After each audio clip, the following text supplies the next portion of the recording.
And, we get to the end of the trial, and the jury, after an 18-week trial, and so the firm was not comfortable with these kind of things that I was doing. That I had gotten this agreement that I could do half time on public interest cases. And, they thought it was going to be like representing some fly-by-night furniture company that, forecloses on some poor sap's couch, when he's got only one payment left to go or something. But, I had ended up doing the Attica prison case. We did the Panther bombing conspiracy case. The Panther bombing conspiracy case. Yeah, what happened there? That was well, what happened was, that the New York City police, they had a thing called the Red Squad. That they would use it was like when COINTELPRO got revealed. The FBI had this counterintelligence program going. CIA had Shamrock, Project Shamrock. The FBI had COINTELPRO. They were infiltrating, citizen groups.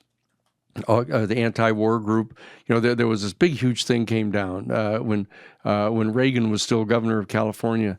And the anti-Vietnam War movement was sort of in full swing. They had a thing called Project Cable Splicer in California, where they were going to try to link together all the law enforcement units, the highway patrol, the city police, the local county sheriff's offices, all private security companies at the shopping malls and stuff. They had this thing called Operation Cable Splicer, where they were going to link all of them together. And the whole scenario was that if, in fact, the anti-Vietnam War movement joined forces with the black nationalists and tried to overthrow the state of California, that they would be able to link all of the law enforcement to be able to assert this kind of almost like continuity of government kind of thing that they could assert. And do total martial law and all that. Total martial law, and so that whole era that we were in was very intense. There was like borderline warfare going on because we had resolved that we were going to get the troops out of Vietnam, that we weren't going to stand for this any longer, because it was now being totally exposed to what was going on. By the time we got to 1974, the Hearts and Minds won the Academy Award for the best documentary film, just radically exposing the kind of hypocrisy of the Vietnam War, that we were in kind of full flower by that time, but we'd gone through the 1968 conventions, we had Bobby killed, Martin Luther King was killed, who really killed Bobby Kennedy? Well, it was, it's interesting. It's interesting. I've talked with Bobby about this a bunch, he believes, Bobby Jr.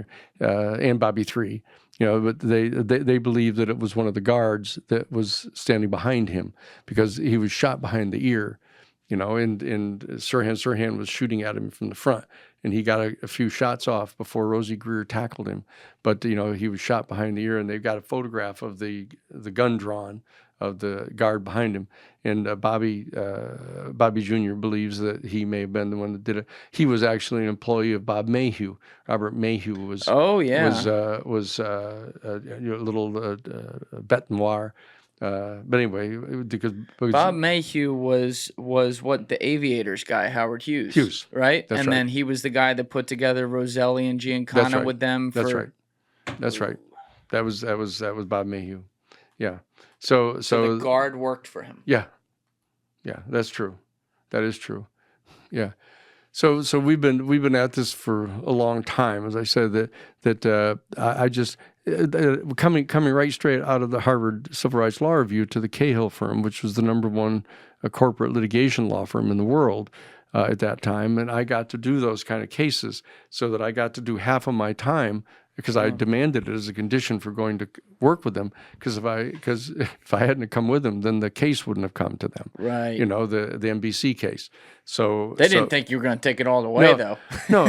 So they just assumed that I was going to be doing these little public interest cases. Yeah. They thought it was kind of cool, actually, to have kind of a little public interest. The human rights guy in the office. And so I remember when the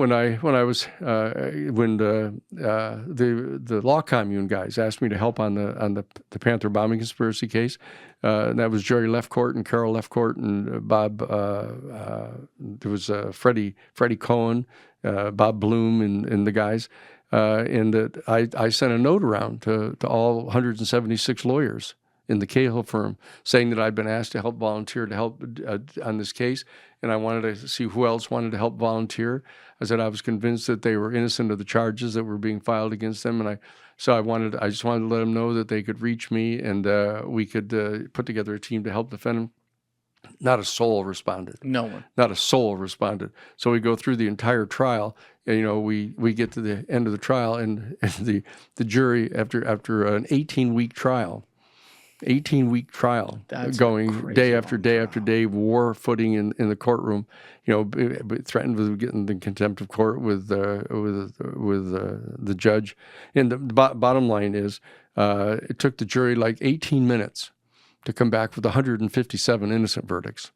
Because the whole courtroom explodes, starts jumping up and down, everybody celebrating, and the judge, who was it, Murtaugh, pounding the gavel, saying, sit down, sit down, sit down. He said, there's no such thing as an innocent verdict. He said, all they have is guilty or not guilty. You're to go back into that jury room, and you're to come out with either a guilty verdict or not guilty. That's all. And they go back in. They came out 3 minutes later with 157 innocent verdicts again. So the whole place, the judge literally threw his gavel down, and it bounced off on the floor, and he was just completely in despair, and the whole courtroom erupts and starts jumping up and down. I remember I was interviewed by ABC. Who was it? One of the guys, I remember him at the time. But anyway, a big famous guy interviewed me out on the front steps of the courthouse, saying, "Well, Mr. Sheehan," they said, you guys were all saying that the judicial system was loaded against you, and he said, so that don't you think justice has been done here? And I said, yeah, these people have all been in jail for 18 weeks. On charges that are just totally bogus. It took a jury of average, New Yorkers, 15 minutes to find them innocent of all 157 charges. So I guess you could say the justice was done from their own point of view, and so that the word went back to the law firm, that the case had been won. I went back to the law firm, and I sent a note around to all 176, thanking everybody who came forward to be courageous enough to help us. On the case. How did you send a note back then? It wasn't email. You send it through Winnie. Winnie was the secretary. She would just send them around. Whisper down the lane. Thank you for watching the video, guys. If you haven't already subscribed, please smash that subscribe button and check out this clip's full podcast episode by clicking here or in the description below.